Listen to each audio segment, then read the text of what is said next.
What's going on, everyone? Welcome back to the channel. This is Joe of Madness LGG. Today we're going to take a look at the Lava Studio and its DAW.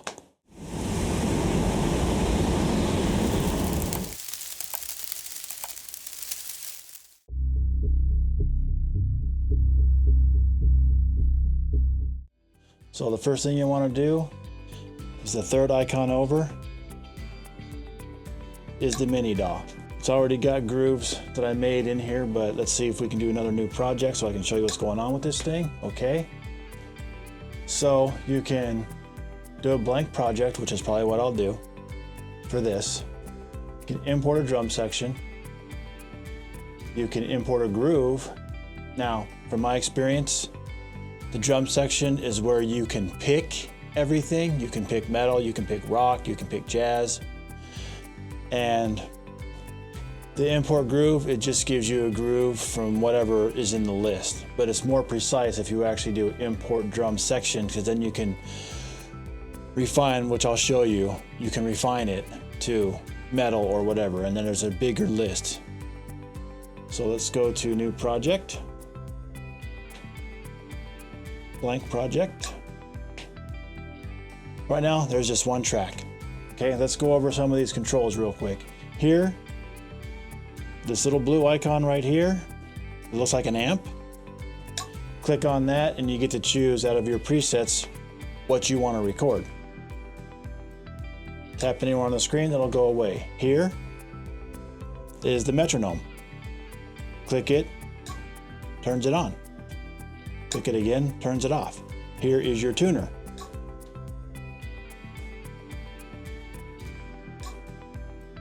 And then of course you got your play, your rewind, your record, refresh, your time signature, your BPM. And I don't know what the 1 times 0 is. I guess it's, I don't know what that is.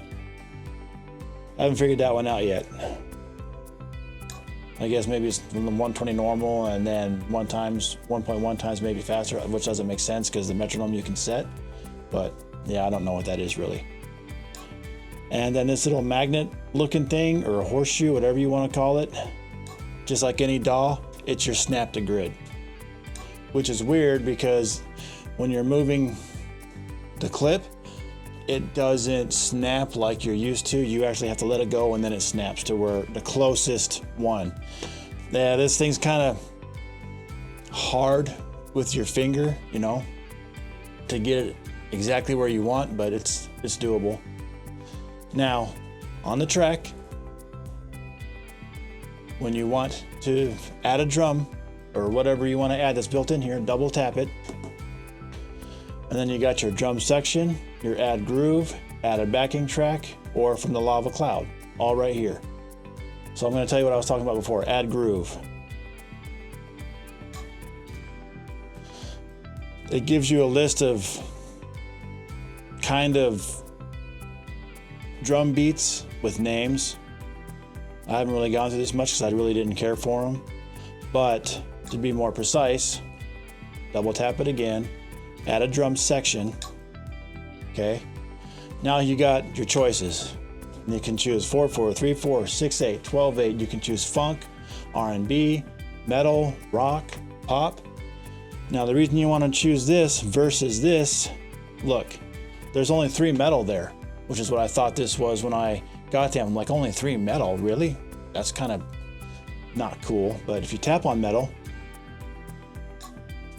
then there's a bunch. Okay? So just keep that in mind when you're going to create drums, or when you're going to use the drums in the system. Make sure you tap on whatever you're looking for. You'll get a lot more choices than just whatever the default is. Okay, so let's see what this is here.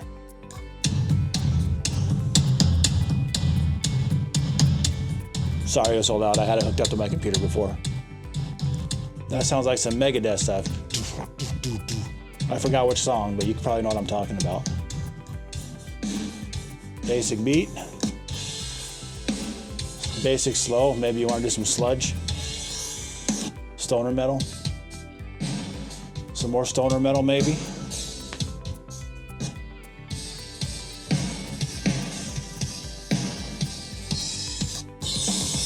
Now the thing is, no, I don't want that. Intro, screw it. When you hit use, it'll populate there. And then you move it to where you want it. I always, just because I'm an audio engineer, went to school and I was trained to start it at the third bar in case you want to put stuff in the beginning of the song. That's where I put it. But it kind of puts it wherever it wants to put it. I haven't found out a way, like even if I click here, it won't put it there. It'll put it just where it wants to put it, and then you got to slide it where you want to go. But what I was going to say is the drums sound pretty good on this little unit as it is, but when I had it plugged into my DAW or into my interface and running on my computer, the drums are already set. They're already mixed. The reverb is there. All the normal stuff you would do to a raw drum track is already there. And I don't want to say it sucks, but I don't like the drum sounds. Not the beats. The beats are okay. I don't like the drum sounds. So in this series, we're going to go over the DAW and we're going to go over how to record and do stuff like that. So when we get to the part of pulling stuff from this into the cloud and then onto the computer, I won't be using these drum tracks. I'll be making my own drums with the Monitor Massive 2 that I got on the computer, because it, like I said, through my flat response monitors, the drums don't sound good at all. They're really, I don't know, they just, for me, they don't sound good. But that's neither here nor there. Now this yellow bar right here is a looper. It's on.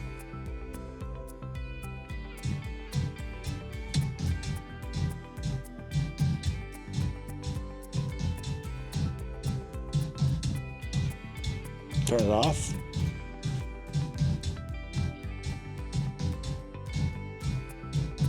There, see?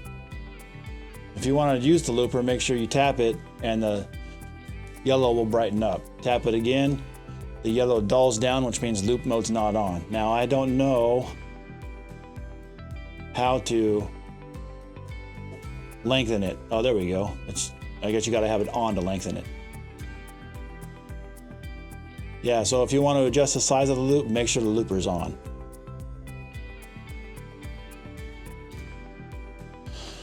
Now, I'll show you what I was talking about before with, let's add another.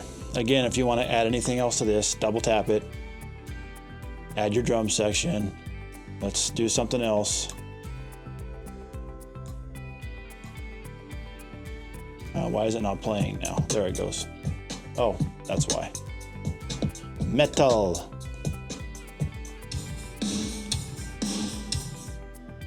Now watch it make me a liar. But see, I have the playhead here, but it didn't put it there. It just puts it where it wants to put it. But it does, just know it does make sure that it doesn't put anything overlapping. It will not put a drum track like this. It'll make sure not to do that. Again, see how when you're moving it, there's no, this snap to grid doesn't look like it's working, but it is. It'll always snap to one of those grid lines. And even when I accidentally overlapped it there, it corrected itself.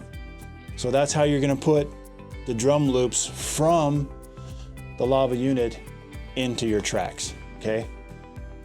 Now if you want to add a new track, just tap Add Track. Also on this, if you're recording, there is no record, anything like that. You have to hit this, the whole box will be red. That means this is armed for recording. And just a side note, the stand, I love this amp, but the stand, not so much. Like if I accidentally go swing this, I'll probably knock it over.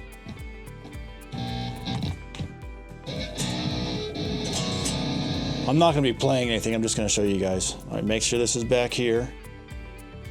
All right, again, down here is the metronome.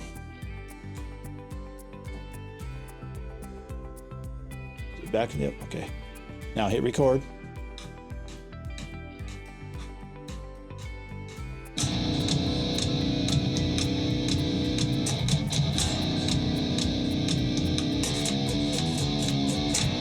Oh, I had the looper on, see? Watch me for my mistakes so you don't make them. Why did this start on 2 anyway? Undo, tab undo's right there, right next to export.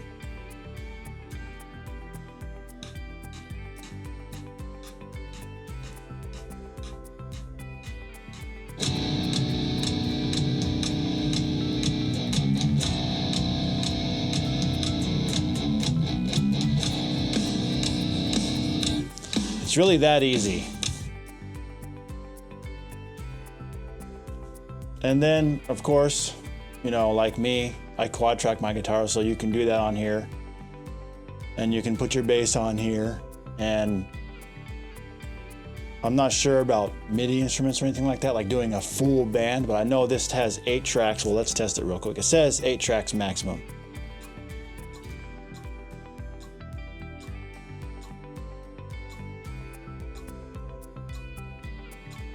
Oh, that's more than 8 tracks. Okay, so that's 1, 2, 3, 4, 5. Come on.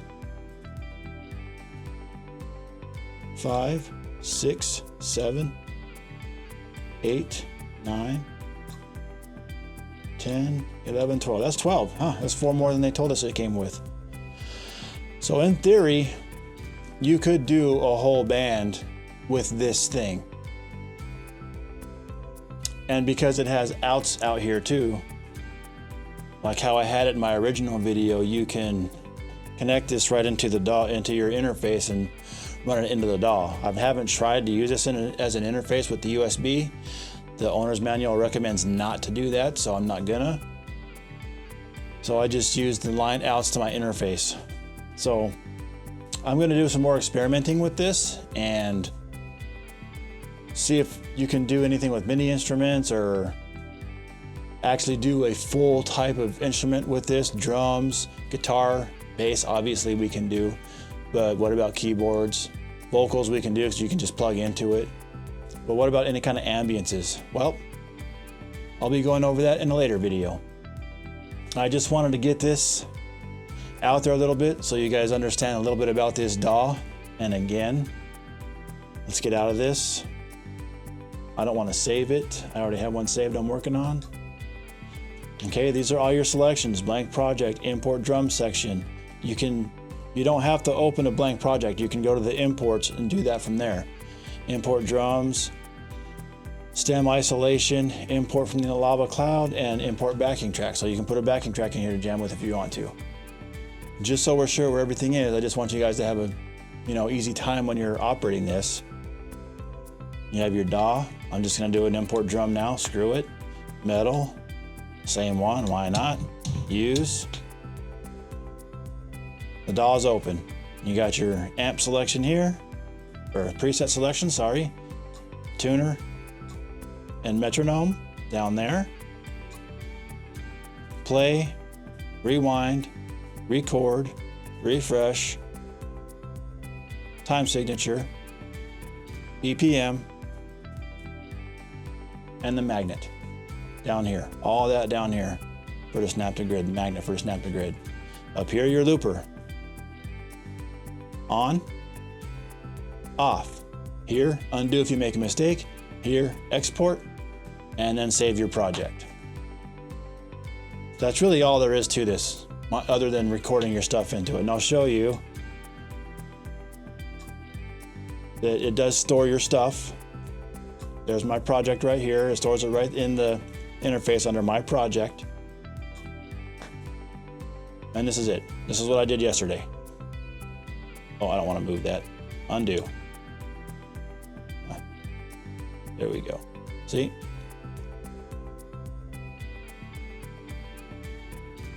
I think this is a really cool idea, especially if you're on the go and you come up with a riff and you want to remember it. With me, yeah, I'm getting up there. Memory's not so good anymore. So I'll take this with me if I ever have to go anywhere. Oh, this is a good jam idea. I'll throw on my DAW, I'll get a simple drum beat and just start jamming. Save it, and then it's there. So even if I do forget it, I'll have it in here to remind me. And then if I like it, I'll be working on it and make a song out of it. pull the stems out of here, put them in the cloud, which we'll go over in another video, and then into my DAW.